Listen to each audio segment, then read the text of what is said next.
Okay, today we're going to look at something called Newtonian Cosmological Hubble Expansion and the Density of the Universe. What a title, huh? All right. Well, let's see what we're going to do. We're going to look at the total energy here of a little particle on the edge of the universe. And the total energy, of course, is equal to the kinetic energy of the particle plus the potential total potential energy of the particle. If we know the kinetic energy, of course, is 1/2 mv squared. That's r dot. And the potential energy is negative g mass of the universe times mass of the particle divided by the distance from the center of the universe out to the particle. So this will be our total energy of the little particle at the edge of the universe. Why don't we divide out the little mass here? I just screwed it over here, so we get this. That's a simple little step. We'll know that, of course, that mass is equal to volume times density. Volume of the universe, we're going to calculate the mass of the universe here. And the volume of the universe is equal to 4/3 pi times the radius of the universe cubed, assuming a spherical symmetry to the universe. So therefore the mass is volume times density, so the volume is right here and the density is right here. Rho is the density, so the mass of the universe is equal to 4/3 pi r cubed rho. Okay? All right. We'll go ahead and plug this into the mass of the universe right here, m sub u. So there's the pi is here and the 3 is here. The 4, what I'm going to do is multiply through by 2, so the 4 is going to change to an 8.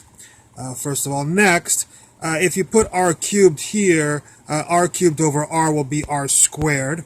And what we're going to do is divide each of the terms by r squared. So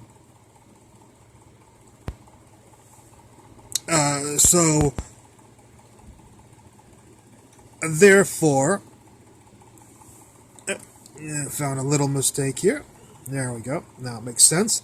So anyways, r cubed will be plugged into here. R cubed over r is r squared.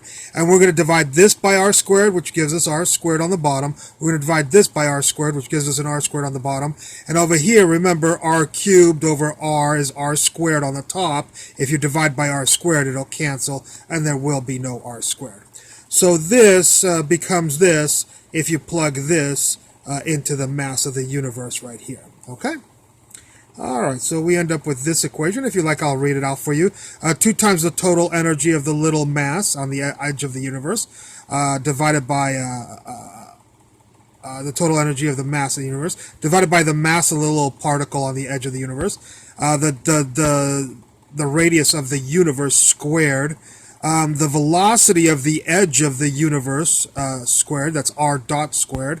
Here's the radius of the universe squared, minus 8g, 6.67 times 10 to the minus 11, pi, rho is the density, and the number 3.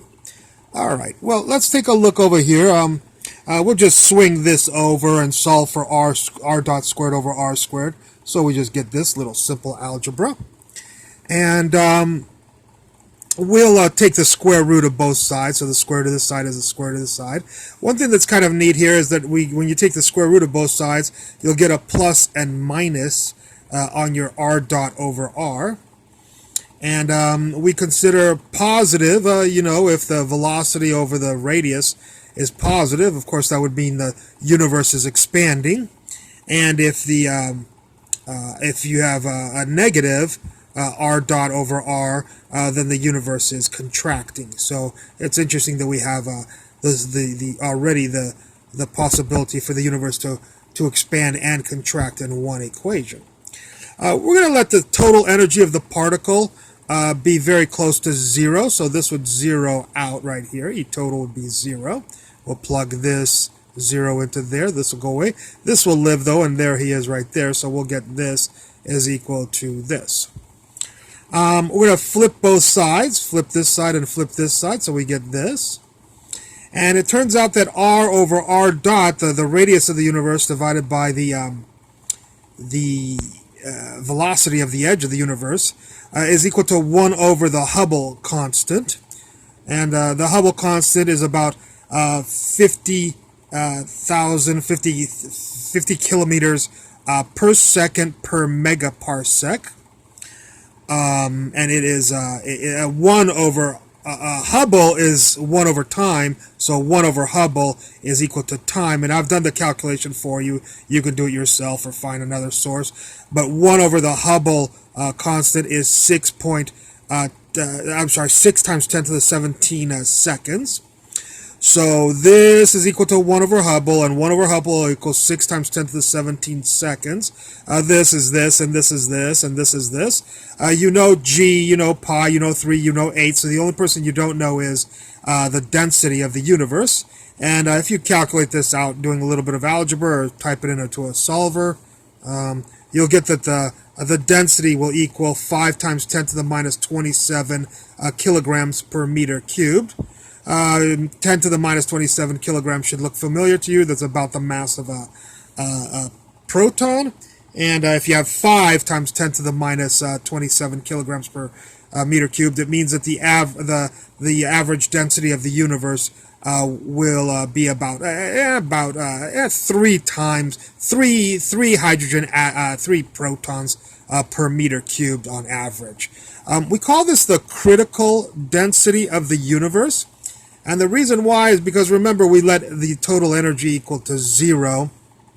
Well, if the total energy is positive and big,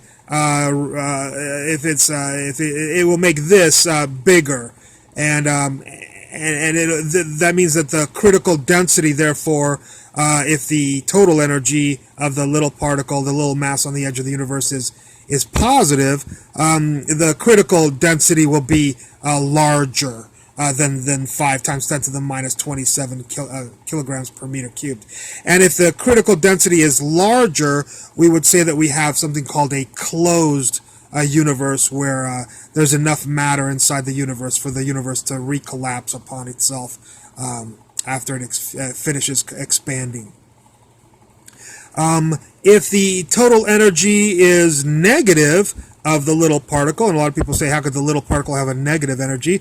Well, if the potential is, of course, negative, and if it's got a bigger negative energy, if it's bound to the universe, then the total energy will be negative, and therefore a negative plus a positive will make a smaller number than this number we have in here. And if we have a smaller number, that means that the critical density will be smaller than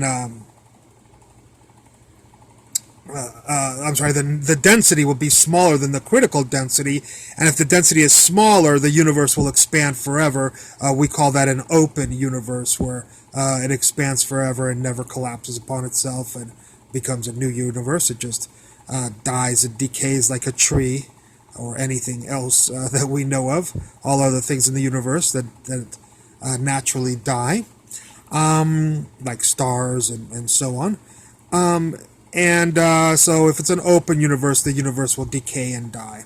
If it's closed, it will recollapse on itself, and who knows, maybe create a new universe. And of course, when we let the end of the total energy equal to 0, we had what's something called a flat universe, which will neither decay nor will it collapse. It'll just thread that fine line between the two. All right. One interesting thing is I already calculated in a previous lecture the density of the universe, and if we look here, remove this for you and replace it with this. This is from my earlier lecture. You can go find the video. It'd be a long time ago, so it's one of the videos very far away. But one thing that's interesting is we did a totally different calculation using the age of the universe, about 10 billion years or something. Here we go, 12 billion years, and calculating assuming the observable universe had 100 billion galaxies, and each with 100 billion stars, so that'd be about 10 to the 52 kilograms. Anyways, with a totally different calculation, we ended up with about 1 proton per meter cubed, and that's well within the, numerical back of the envelope calculation between 1 proton per meter cubed and what we just got with our other calculation of about 3 protons per meter cubed. That's within definitely within experimental error. Okay, or theoretical error. I hope you enjoyed this lecture, and I look forward to any comments at the bottom. Thank you very much for watching.